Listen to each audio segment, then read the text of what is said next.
Қайырлы күн, құрметті көрермендер. Бүгін сіздерге оңай пирогтың рецептімен бөлісемін. Ең бірінші, електен өткізілген ұнға тұз және қантымызды, мұздатылған сары майды үккіштің көмегімен өткіземіз. Үгілмелі қамыр жасап аламыз. Енді қолымызбен үгілмелі қамыр жасаймыз.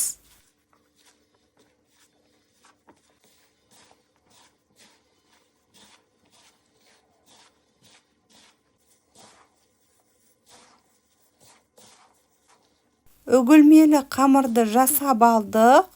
Енді мұзды суды 4 ас қасық көлемінде құямыз.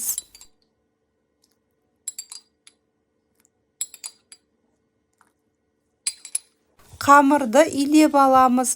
Қамырды көп илеудің қажеті жоқ. Барлығын жинап, біркелкі қылып, думалақ шар тәріздес қылып жасап алсақ болды.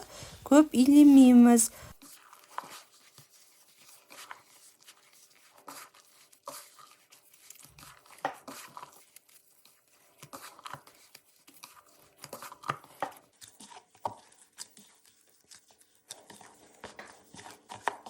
Қамырды илеп алдық. Осындай жұмсақ қамыр болады.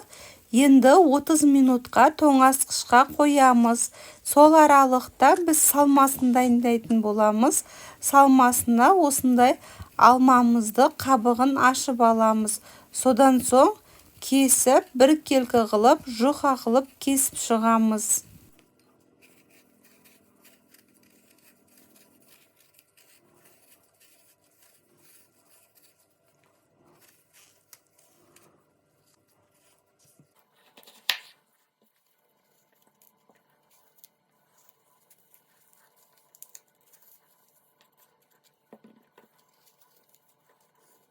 Алманың қабығын ашып тазалап, 2 бөлікке бөліп алдық.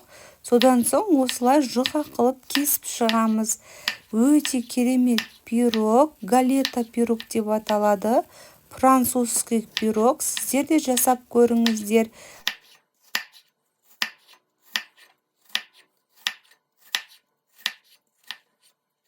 Алманы осылай жұқа қылып кесіп шығамыз. Енді 1,5 ас қасық қантымызды саламыз. Содан соң кукурузный крахмалды 1 ас қасық қосып, екеуін жақсылап араластырып аламыз.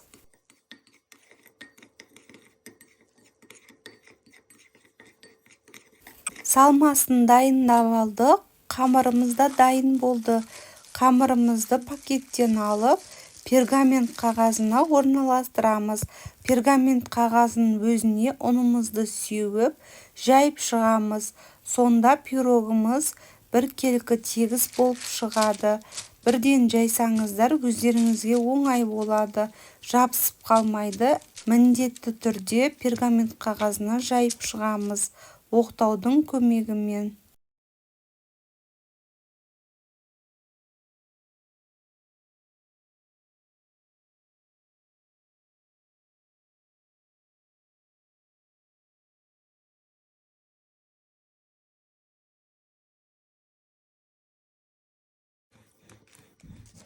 Домалақ қылып формасын жасап алдық. Енді алдын ала дайындап алған қант пен кукурузный крахмал араласқан қоспамызды қосып, домалақ қылып осылай бейнедегідей жайып шығамыз, жұқа қылып.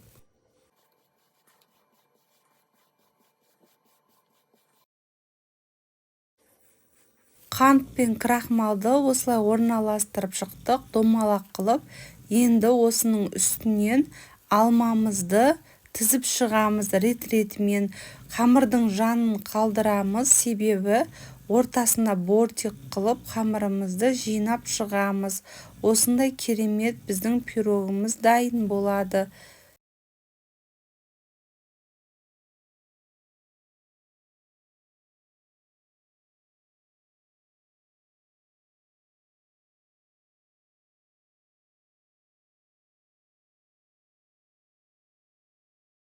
Қамырымыздың жанын осылай формасын бортик қылып қамырымызды екі шетін жинап, осылай бір-біріне жабыстырып, орналастырып шығамыз.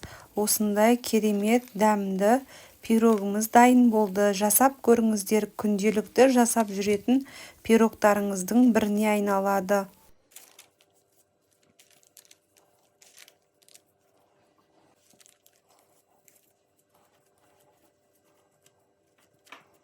Бетіне, дәміне қарай қантымызды осылай себелеп шығамыз, бір шай қасықтай. Содан соң корица себеміз. Корица ұнатпасаңыздар, қоспасаңыздар болады. Орнына лимонның согын себелеп шықсаңыздар болады. Содан соң жұмыртқаның сарыуызына бір шай қасық сүтімізді қосып, араластырып, осылай қамырымызға жағып шығамыз. Өте дәмді біздің пирогымыз дайын болды. Корица мен алма өте күшті үйлеседі. Біздің балдарға ұнайтын болғандықтан осылай жасадым. Сіздер өздеріңіздің қалауларыңыз бойынша бетін әсемдесеңіздер болады. Алманың орнына түрлі жеміс-жидектерді пайдалансаңыздар болады. Противенге пирогымызды ақырын орналастырамыз.